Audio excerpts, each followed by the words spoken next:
City of Death is perhaps the most influential story of the whole classic Who era. The entire revival series from 2005 onwards is clearly hugely indebted to it, with Russell T Davies trying hard to make the Doctor-companion relationships as effortless and as full of witty banter as the one in this story, and Stephen Moffat trying endless variations of its intricate, timey-wimey storytelling. And as much as I love those eras of the show, you just can't beat the original. The story doesn't get off to such a good start, as the opening sequence is deliberately confusing. The model work still stands up, but it would take several viewings to piece together what's actually happening. Fortunately, it quickly segues to the Doctor and Romana having the time of their lives strolling through Paris. It's very rare you get to see the regular cast just hanging out and enjoying themselves, and the beautiful Paris locations provide a perfect backdrop. And of course the chemistry between Tom Baker and Lalla Ward is just exquisite. If they weren't an item before this story, then I'm guessing they certainly were afterwards. The plot does kick in eventually, and it's not perfect. The Doctor goes to the Louvre on a whim, and he just so happens to steal a bracelet from the wife of the main villain, which is very convenient. And it does betray the fact that Douglas Adams wrote the script over a weekend.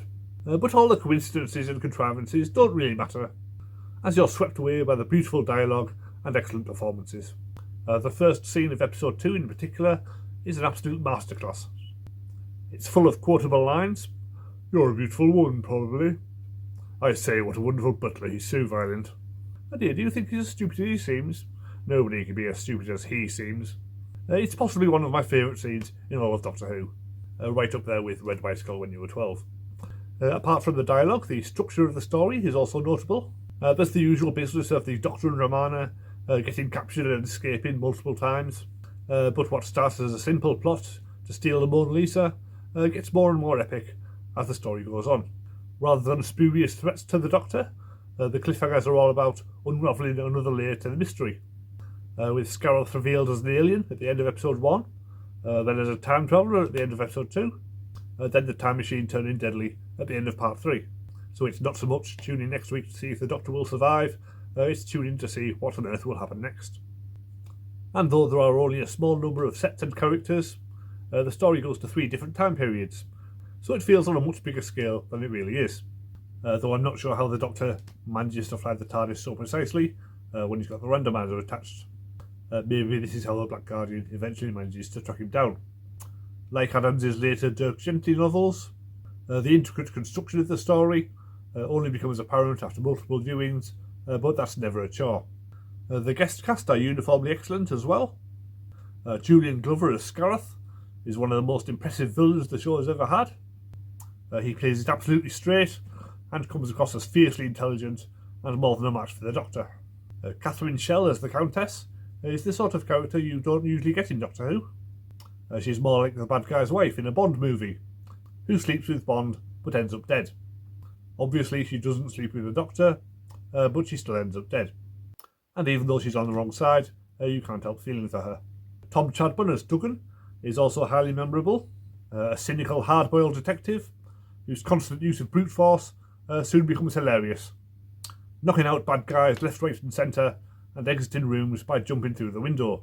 And his delivery of the line, "That's a spaceship," in part 4 displays perfect comic timing. But he's not just comic relief, he basically saves the world by belting out Scarroth at the end, and you can't help thinking that he would have made a useful regular companion. If nothing else, he would be someone from the Doctor and Romana to explain things to. We won't get another one of those until Adric comes along, and he's still a month or 2 away, thank goodness. The DVD has more than 90 minutes of extras. There's a 44-minute making of Paris in the Springtime, which has a very witty script. It's got some archive interviews with Douglas Adams, a reconstruction of David Fisher's original storyline, plenty of stories about filming in Paris, and even contributions by Stephen Moffat and Rob Shearman. Then there's 20 minutes of black and white studio footage, which is actually worth watching this time round, as there's subtitles to explain what's going on. There's 2 minutes of model footage, 2 minutes of chicken footage, and a spoof documentary, Eye on Blatchford, which is quite funny and packed full of inside jokes.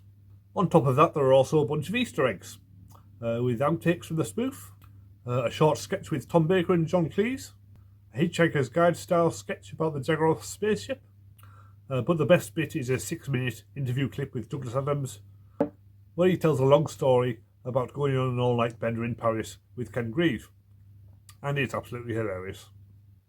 Overall, it's still one of the high points of Doctor Who's entire run, so I have to give it a 10.